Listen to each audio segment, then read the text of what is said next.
So we'll just take you through another case and show you how we manage obesity in a patient who's presented in the clinic. So I think by and large, the biggest problem in obesity management is to try and get motivation from the patient to lose weight. Often we have a spouse, often we have a parent, sibling, doctor, isko wazan kam karna hai. The patient has to agree ki mujhe kam karna hai, and then only it starts to work. But there are certain exceptions. In clinical practice, there are certain patients who become really motivated. I think one example is somebody who's having infertility, and they are definitely going to lose weight. They'll listen to each and every word that you say, and they'll follow it to the T and lose weight. Another example is when people have young onset type 2 diabetes. Somebody who's 21, 22, they get a shock. Oh my God, diabetes at the age of 22 because of obesity. I need to get rid of it, and I need to lose weight. Sometimes, young girls planning marriage, they have a wedding dress in mind. Okay, I have to lose weight. So there are certain motivators, but the motivation that we're talking today for this particular patient is a patient who's had an experience with chest pain and obesity and has realized that it's the weight which is attributing to the chest pain and the angina and the cardiac problem. So let's look at this case, and this is a story of a 62-year-old male. The BMI, as you see, is 40. BMI, as we just learned in the last lecture, is just not important. We need to look at the comorbidities, and this gentleman already has prediabetes, has hypertension, has ischemic heart disease. So clearly, stage 2 EOS, they have a definite complication related to obesity, hypertension, cardiovascular disease. So yes, so this is stage 2. This is a BMI of 40.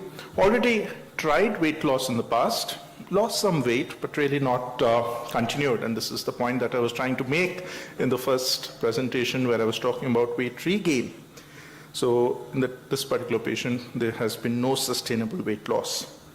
Previously, has never really been interested in losing weight. So that is the problem. But now, because of the angina, the patient has presented for wanting to get rid of some of the weight that the patient has, and that motivation gives a big role.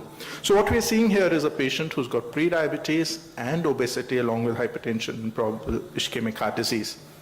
Now we all know that obesity per se is a risk factor for developing diabetes.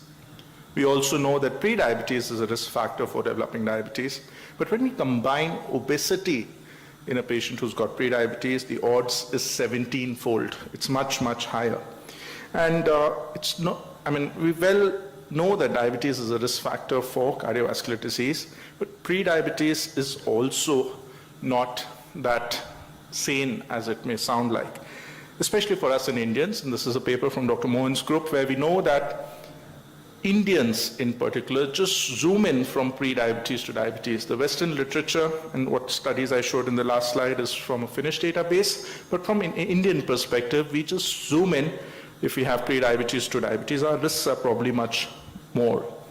We know that diabetes is a risk factor for CVD.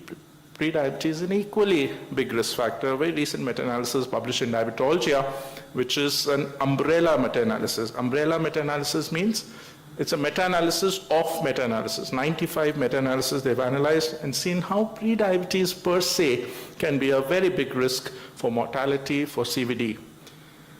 So that sounds all quite bad, but the good thing is that if patients lose weight, if patients with pre-diabetes lose weight, we can achieve a lot of reduction in cardiovascular mortality, reduction in mortality due to stroke, and overall mortality. Another recent paper, and you see these Kaplan-Meier curves.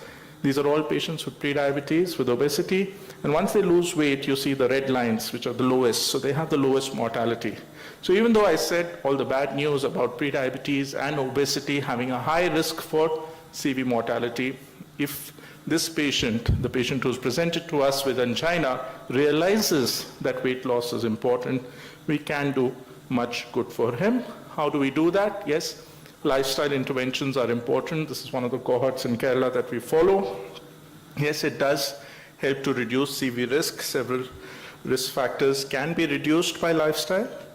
We often talk about that 5% weight loss that I mentioned, but I think what is important is that if you really want to reduce the cardiovascular mortality, it is little more than 5%. It is probably in the bracket of 10 to 15% that we're looking at if we want to reduce the CV disease.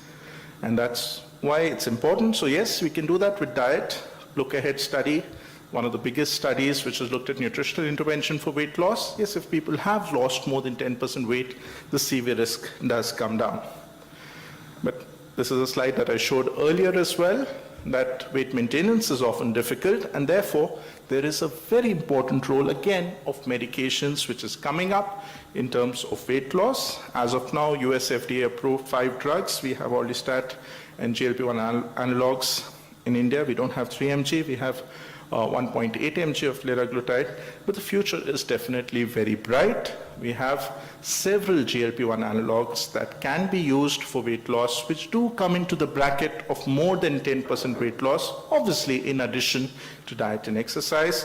What we have currently in the market is oral semaglutide, but hopefully we would get the injectable version, which is already there in the US market, approved by the FDA, the weight loss to the scale of 15 to 20%.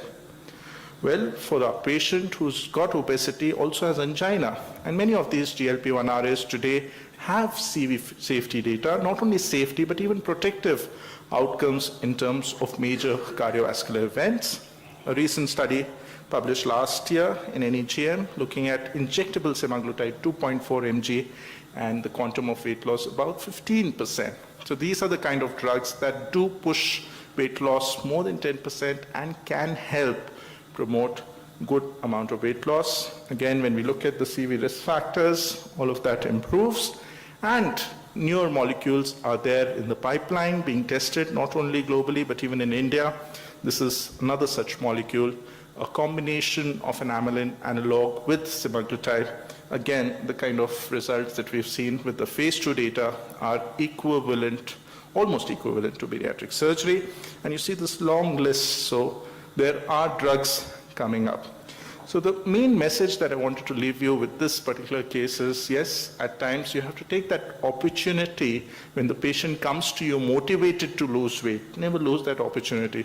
No matter what is the inciting factor, it is very helpful to educate the patient in the right way as to how they're going to lose weight. And especially when we're talking of CV disease, cardiovascular disease, it is helpful to do diet and exercise, but we need to get that bracket of weight loss to the 10 to 15%, where medical management can also help. So I'll stop here, but we'd be happy to take any questions.